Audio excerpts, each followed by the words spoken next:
Hola, buenas noches, hermanitos del instituto. A mí me tocó hablar de la epístola de Hebreos y bueno, voy a comenzar por el autor. Dentro de la epístola no viene el nombre del autor como tal, ni refiere a alguna circunstancia o conexión que pueda servir para identificarlo de manera clara. Lo que sí muestra el estudio de la epístola es que su autor era un hombre de elevadas habilidades literarias y que tenía un estilo aproximado al griego clásico. Asimismo, estaba instruido en el Antiguo Testamento. Esta carta fue escrita alrededor del año 70 después de Cristo. Políticamente, en esa época, el emperador romano era Nerón. Hasta el principio de la guerra judía, en el año 66 después de Cristo, hubo una constante tensión entre los gobernantes de Roma y el pueblo. Los brotes locales de resistencia armada eran muy frecuentes. El partido de los celotes incitaba abiertamente a la guerra santa contra Roma. Por esta razón, los procuradores romanos pues mantenían una vigilancia muy estrecha y muy intensa para mantener el orden sobre el pueblo judío. Nerón el emperador designó a Vespasiano como jefe de los ejércitos romanos en Judea. Vespasiano reunió a 60,000 soldados para tomar Jerusalén. Al mismo tiempo, Juan de Giscala, quien era cabecilla de los celotes, había entrado a Jerusalén y había involucrado a la ciudad a la guerra civil. Por este motivo, precisamente Vespasiano prefirió dominar a Perea, Judea e Idumea. Cuando iba a retomar el sitio contra Jerusalén en el año 69 después de Cristo, muere el emperador Nerón y justamente él es elegido por las legiones de Oriente como el nuevo emperador, dejando a su hijo Tito como encargado de las operaciones en Judea. Ya en el marco religioso, la iglesia en Roma sufría persecución y era inminente la caída de la comunidad judía en el año 70 después de Cristo. Dándoles ya un poco más de historia, durante los primeros 30 años de la historia cristiana se manifestó una gran tensión entre judíos y gentiles, que se hizo más fuerte cuando la iglesia superó el número de adherentes que tenía la sinagoga, así como la expansión que tuvo por el mundo. La tensión llegó a ser tal que resultó en una separación definitiva de la iglesia gentil y la iglesia judío-cristiana. Dos factores fueron los que provocaron esta separación total. La primera fue la universalidad del Evangelio. Esto sucedió porque el pueblo judío era exclusivista y le repugnaba la idea de compartir con los gentiles. El segundo factor fue la caída de Jerusalén en ese mismo año 70 después de Cristo, tras la destrucción del templo. Es importante mencionar que el judaísmo como religión y como sistema político eran una misma cosa. Por lo tanto, cuando el pueblo judío se enfrentó ante la caída de su sistema político, pues se reconoció sin patria, sin templo y sin gobierno propio. Al verse en esta realidad, lo único que le quedó fue la adoración a Dios por medio del estudio de la ley, y esto trajo a consecuencia un legalismo aún más profundo. Y bueno, para comentarles ya un poco más respecto al propósito del libro, pues todo el tema de la epístola se desarrolla alrededor de la palabra mejor, que se usa en una serie de comparaciones para demostrar cómo la revelación de Dios en Cristo es superior a la revelación que nos vino por medio de la ley, especialmente aquella ley que fue aplicada mediante el sacerdocio levítico. Y bueno, entre los temas tratados, uno es que el escritor demostró que el mismo Dios que les entregó la ley de Moisés por mano de ángeles, les había hablado posteriormente en forma histórica en su Hijo, el cual fue hecho temporalmente inferior a los ángeles para que pudiera entrar de manera perfecta en la esfera de la vida humana, pues como participante de ella. ¿Qué otro tema trata? Muestra la verdadera identidad de Jesucristo como Dios.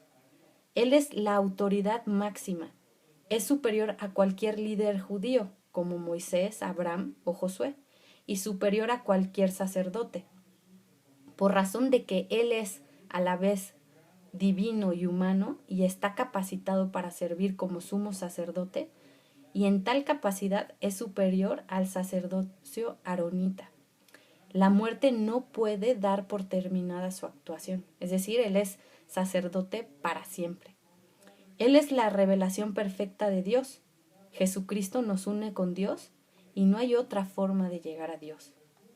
El sacrificio de Cristo fue el cumplimiento supremo de todo lo que representaba los sacrificios del Antiguo Testamento, el perdón de pecados dado por Dios.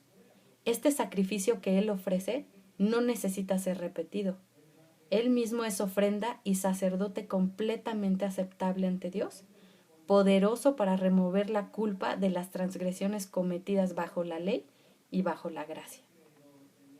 La eterna salvación que de esta manera Él ha comprado se obtiene por medio de la fe, la misma clase de fe que fue ejercitada por hombres del Antiguo Testamento.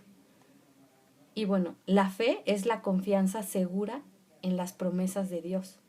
La fe capacita a los cristianos para afrontar las pruebas. Eso hace, nos capacita para afrontar las pruebas. La verdadera fe incluye seguir siendo fiel a Dios aun cuando estamos bajo el fuego de la prueba. La paciencia edifica el carácter y conduce a la victoria.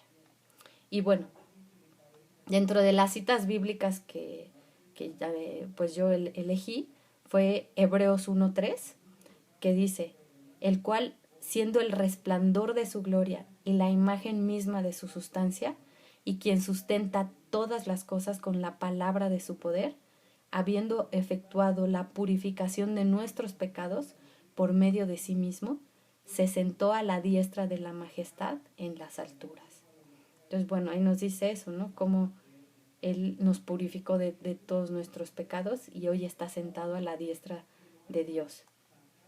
Otra cita bíblica está en Hebreos 4:12, que dice así, porque la palabra de Dios es viva y eficaz y más cortante que toda espada de 2 filos y penetra hasta partir el alma y el espíritu, las coyunturas y los tuétanos, y discierne los pensamientos y las intenciones del corazón. Entonces es impresionante, increíble saber cómo la palabra de Dios es viva, ¿no? Es poder, es espíritu y es eficaz, ¿no? Y por eso es tan importante permanecer todos los días, a cada momento en su palabra, ¿no? Y Hebreos 4:15-16, la tercera cita, porque no tenemos un sumo sacerdote que no pueda compadecerse de nuestras debilidades, sino uno que fue tentado en todo según nuestra semejanza, pero sin pecado. Acerquémonos, pues, confiadamente al trono de la gracia para alcanzar misericordia y hallar gracia para el oportuno socorro. Entonces es maravilloso saber que podemos acercarnos así con confianza ante el trono de la gracia de Dios, para eso, para hallar gracia para el oportuno socorro, saber que Jesucristo Dios fue hombre también, ¿no? Y que Él está sensible a todo lo que vivimos, o sea, a todo lo que somos tentados y probados y cada día vivimos, Él lo vivió y nos entiende, ¿no? Por eso nos podemos acercar confiadamente ante el trono de su gracia.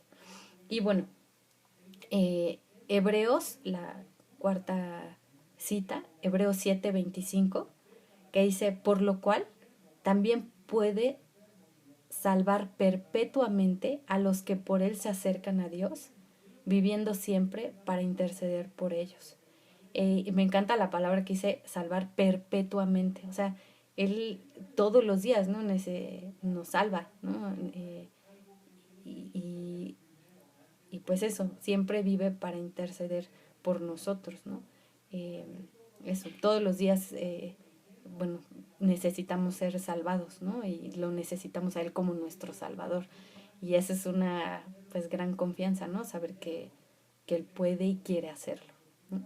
Y bueno, Hebreos, la quinta cita es Hebreos 13:20-21, que dice así, y el Dios de paz que resucitó de los muertos a nuestro Señor Jesucristo, el gran pastor de las ovejas, por la sangre del pacto eterno, os haga aptos en toda obra buena para que hagáis su voluntad, haciendo Él en vosotros lo que es agradable delante de Él por Jesucristo, al cual sea la gloria por los siglos de los siglos. Amén.